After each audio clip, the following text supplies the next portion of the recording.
তোমরা নিজেদেরকে বাঙালি বলে দাবি করো না। স্টুডেন্ট আসো, তোমরা হয়তো কোনো একটা সাইন নাও, কিন্তু তোমরা বাংলাদেশের স্টুডেন্ট বলে আর লজ্জা দিও না।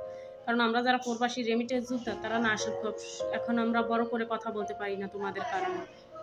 আমাদের আসলে খুব লজ্জা হয়। তোমরা যেভাবে আসলে দেশটাকে নিয়ে গেছো অধপথে, আসলে এটা কোনো মানুষের কাতারে না। তোমরা নিজেদের মতো গড়ে নিছো, কিন্তু ভেঙে দিছো অন্তর। আজকে শেখ মুজিবুর রহমানের ছবির উপরে তোমরা যেভাবে অত্যাচার করছো, একদম দেশপ্রেমিক বাবার সাথে তোমরা যেটা করছো, কারণ একজন মানুষের উপরে এতটা অত্যাচার করা ঠিক হয়নি, মৃত একজন ব্যক্তির উপরে। তোমরা এর ফায়সালা একদিন পাবে, সেদিন তোমরা বুঝবে। আর সেদিন তোমরা খুঁজবে শেখ হাসিনাকে আর শেখ মুজিবকে। তখন তোমরা বুঝবে যে তোমরা কি হারাইছো। সেদিনের অপেক্ষায় থাকো, ফিরে আসবে আবার।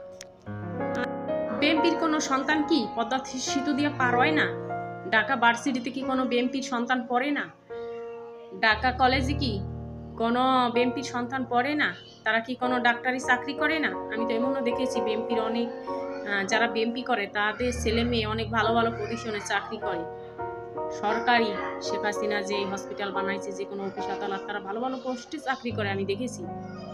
কখনো তারা তর্কে জানে, তারা ভালো লাগে না, তারা দল করে, কিন্তু তারা কোনো খারাপ শিশু শুনে কখনো যায়নি, আমি দেখেছি।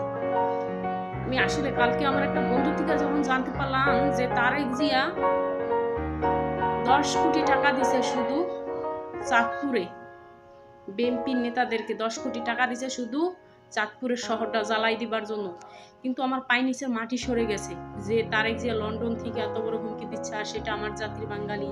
তোমরা ভাই বাঙালি বলো না, লজ্জা করে, বুঝছো? তোমাদের কারণে আমরা প্রবাসে অনেক লজ্জা থাকি।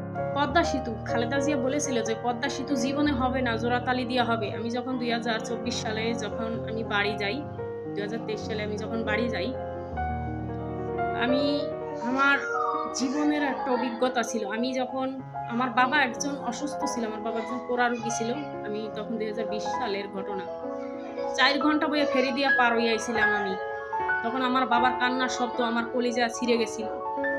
আজও আমার বাবার কান্নার শব্দ বুকের ভিতরে বাজে। আমার বাবা হয়তো মরে যেত, কিন্তু আমি এতটা কষ্ট পাইছিলাম যে আজকে যদি একটা ব্রিজ থাকতো তাহলে হয়তো আমার বাবাকে আমি দ্রুত সুস্থ করতে পারতাম। কিন্তু আমার বাবাকে সুস্থ করেছি, অনেক দেরি হয়েছে, কিন্তু আজও আমার কান্নার শব্দটা আমার মাথা থেকে যায়নি। আমার কলিজার ভিতরে কান্নার শব্দটা আমার বাবা যখন মার হয়ে চিকুর দিত, আমার কলিজার ভিতরে শব্দটা বেরিয়ে যেত। কারণ অ্যাম্বুলেন্সের ভিতরে আমার বাবা খালি চিকুর বাড়ছিল। আমি ছাত্র ভাইদের উদ্দেশ্যে একটা কথা বলি, ভাই শুনো, তোমরা যে ভুল করেছো সেগুলোর ক্ষমা সারা বিশ্বে তোমাদেরকে করবে না। এখনো তোমাদের সময় আছে, তোমরা শেখ হাসিনার কাছে ক্ষমা চাও, তাকে আমরা আবার দেশে ফেরত চাই। কারণ শেখ হাসিনা কিন্তু কখনোই, দেখো তোমাদের স্টুডেন্টরা তোমরা যেই দলে করো না কেন, সবাইই কিন্তু একটা দিছে, সে কিন্তু কাউকে ইচ্ছা করে রাজাকার বলেনি যে তোমরা রাজাকার। সে কিন্তু কিছু সংখ্যা বলেছিল যে কিছু সংখ্যার রাজাকার তারা ঢুকে গেছে। সে কিন্তু বারবারই টিভিতে আইসা বলছিল যে ছাত্রদের মাঝে ঢুকে গেছে যারা, তারা ছাত্রদেরকে ব্যবহার করে দেশের ক্ষতি করতেছে তারা।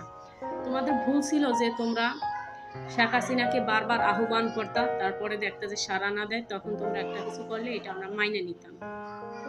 তোমরা একদিন বুঝতে পারবা যে এই বাংলাদেশটা কোথায় গিয়ে দাঁড়াইছে, সেদিন তোমরা অনেক কান্না করবা শেখ হাসিনার জন্য। আজকে দেখি অনেক ছাত্ররাই আইসা লাইভে কান্না করতেছে যে আমাদেরকে তারা বিএনপি ফায়দা লুটে নিছে, জামাতে ইসলাম ফায়দা লুটে নিছে। এটা তো প্রথমেই দেখেছি যখন যে তোমাদেরকে নিয়ে ফায়দা লুটবে, তোমাদেরকে অনেক মেসেজ দিয়েছি, অনেক, যে তোমরা ভাই এরকম করো না। আর আমাদের প্রবাসীদেরকে তোমরা উস্কাই দিছো। তোমরা বিদেশের আমরা যারা আছি আসলে আমাদেরকে এভাবে উস্কাই দিছো যাতে আমরা ব্যাংকে টাকা না দেই। শোনো ভাই, আমরা যদি ব্যাংকে টাকা না দেই, তোমাদের মতো ছেলে মেয়ে বাংলাদেশে বাঁচবে না। লেখাপড়া কোথায় করবা তোমরা? আমার একটা প্রশ্ন, বাংলাদেশের সরকার তো অনেক মেডিকেল করছে, শেখ হাসিনা বানিউড হসপিটালে একদিন যাইয়ে দেখাই শোনা গুইরা, হাজারো মায়ের সন্তান সেখানে পড়ে আছে, হাজারো বিএনপির সন্তান সেখানে পড়ে আছে। ঢাকা হসপিটালে বিএনপির পোলাপান কি ভর্তি নাই? শেখ হাসিনা বানিউড হসপিটালে কি কোনো বিএনপির সন্তান ভর্তি নাই, পোড়া সন্তান? আমার প্রশ্ন রয়ে গেল।